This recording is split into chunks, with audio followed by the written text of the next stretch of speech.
आज के व्लॉग में सबसे पहले आपको ये बताएं कि इमरान खान साहब को अदालतों की तरफ से रिलीफ मिला है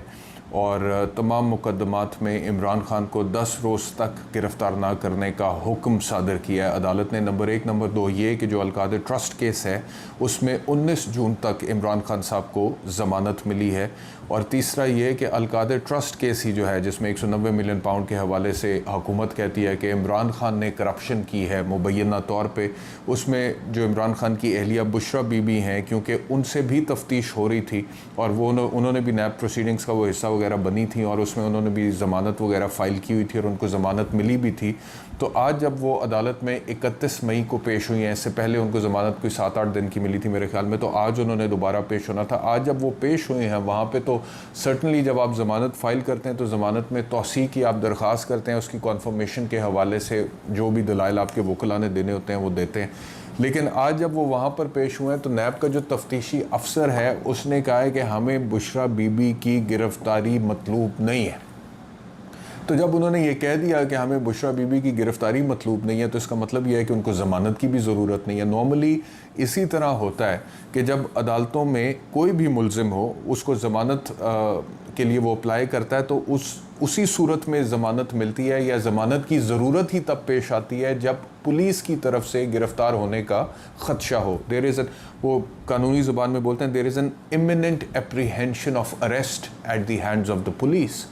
तो अगर वो हो ही ना तो फिर ज़मानत की ज़रूरत नहीं होती है, फिर ज़मानत विड्रॉ कर ली जाती है। तो जब उन्होंने ये कहा कि तफ्तीशी अफसर ने कि ज़मानत की ज़रूरत नहीं है तो फिर जज साहब ने उस जो ज़मानत बुशरा बीबी को पहले अबूरी मिली हुई थी, इंटरम बेल जो मिली थी, उसको गैर मौसर करार दे दिया और गैर मौसर करार देते हुए उसको डिस्पोज ऑफ कर दिया। अब इसमें दो चीज़ें हैं। पहली चीज़ तो यह है कि आज अगर तफ्तीशी अफसर ने यह कह दिया कि बुशरा बीबी की गिरफ़्तारी मतलूब नहीं है तो उसकी एक वजह तो ये हो सकती है कि तफ्तीशी अफसर को या नैब को इंक्वायरी में लगता है कि बुशरा बीबी का इसके अंदर कोई गिल्ट सामने नहीं आ रहा।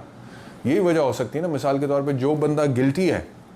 जिसके ख़िलाफ़ एविडेंस है, उसको तो गिरफ़्तार करना किसी भी इन्वेस्टिगेटिंग एजेंसी के लिए इसलिए ज़रूरी होता है कि उसकी गिरफ़्तारी के बाद ही उसकी तफ्तीश होती है, सवाल जवाब, और फिर तफ्तीश का कोई नतीजा निकलता है कि ये बंदा गिल्टी है, नॉट गिल्टी है। लेकिन अगर पुलिस या फिर कोई इन्वेस्टिगेटिंग एजेंसी या फिर नैब ये कह दे कि मिसाल के तौर पर हमें गिरफ़्तारी मतलूब ही नहीं है, इसका मतलब पहला तो ये होता है और प्राइमरीली इसका मतलब ये होता है कि उस बंदे से अरेस्ट करने की ज़रूरत इसलिए नहीं है क्योंकि तफ्तीश की ज़रूरत नहीं है, क्योंकि कोई ख़ास एविडेंस सामने है भी नहीं। तो ये नॉर्मली जो आम तौर पे अदालतों में केसेस में जो हमने देखा है वो ये वजह होती है कि जी इसको तो गिरफ़्तार करने की ज़रूरत नहीं है क्योंकि इसके ख़िलाफ़ कोई ख़ास एविडेंस उस तरह का है नहीं। अगर पुलिस का या इन्वेस्टिगेटिंग एजेंसी का बशमूल नैब के ये ज़ेन बन जाए तो फिर वो नॉर्मली कोर्ट्स में इस तरह का स्टेटमेंट देते हैं कि गिरफ़्तारी मतलूब नहीं। उसके बाद फिर वो ज़मानत जो है वो विड्रॉ भी कर लेता है वो मुल्ज़िम जिसने पहले अदालत से ज़मानत के लिए रब्ता किया होता है। तो पहली वजह बुनियादी तौर पर तो ये हो सकती है। दूसरी वजह मिसाल के तौर पे, और होनी तो यही चाहिए इन द नॉर्मल कोर्स, आम तौर पे तो ऐसे होता है, दूसरी वजह ये हो सकती है कि वक्ती तौर पे उन्होंने कह दिया है कि अभी गिरफ़्तारी की ज़रूरत नहीं है और वो गिरफ़्तारी की जो ज़रूरत नहीं थी तो ज़मानत की जो दरख्वास्त थी अदालत ने उसको गैर मौसर करार देते हुए उसको डिस्पोज ऑफ कर दिया, which means that Bushra Bibi के पास अब ज़मानत नहीं है। अब अगर ऑल ऑफ अ सडन नैब या तफ्तीशी अफसर ये ज़ेन बनाए कि अब गिरफ़्तारी की ज़रूरत है तो फिर नैब ये कर सकता है कि जी उनको कहे कि जी आप पेश हो, और अगर ये नहीं करेगा तो ये भी कर सकता है कि उनकी गिरफ़्तारी की कोशिश करे। उस सूरत में मिसाल के तौर पे अगर गिरफ़्तारी की कोशिश करें ऑल ऑफ अ सडन ये माइंड मेकअप करके कि गिरफ़्तारी की अब ज़रूरत है, तो उस सूरत में फिर बुशरा बीबी के पास उस टाइम पे बेल नहीं होगी क्योंकि वो तो गैर मौसर करार दी जा चुकी है और वो विड्रॉ हो चुकी है। तो फिर उन्हें फ़ौरी तौर पर दोबारा अदालत से रुजू करना पड़ेगा, फ़ौरी तौर पर दोबारा रुजू करना पड़ेगा अदालत से ज़मानत हासिल करने के लिए। तो अगर इस तरह की कोई मिसाल के तौर पे नैब माइंड गेम्स वगैरह खेलने का सोच रहा है या करता है तो उसके बारे में मैं कुछ नहीं कह सकता। But in the normal course अगर इस डेवलपमेंट को देखा जाए, जो इमरान खान को आज अदालतों की तरफ से रिलीफ मिला है, मिसाल के तौर पे 10 रोज़ तक गिरफ़्तार ना करने का हुक्म, तमाम मुकदमात में अलकादर ट्रस्ट में 19 जून तक ज़मानत में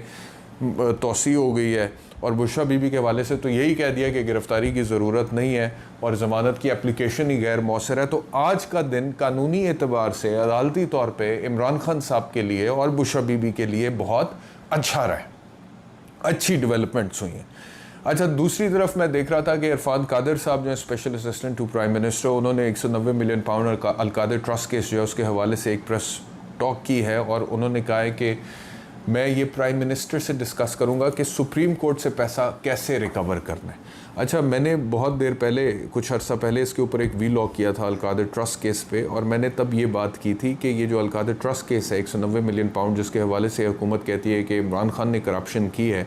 ज़रा ये तो पता लगाए कि ये पैसा किसके पास गया है और किसके थ्रू गया है, और वाया इमरान खान गया है तो इमरान खान को भी इंक्वायरी कर लें, इन्वेस्टिगेट कर लें, और अगर उनका कोई कसूर बीच में आता है तो सामने लेकर आए, उसके ऊपर भी बात करें, उसके ऊपर भी ट्रायल चल सकता है। लेकिन ये ज़रूर पता कर लें कि क्या अकेले इमरान खान के ज़रिए ये गया है या कुछ और एंटिटीज़ के। तो वो जो वाया है वो तो बड़ा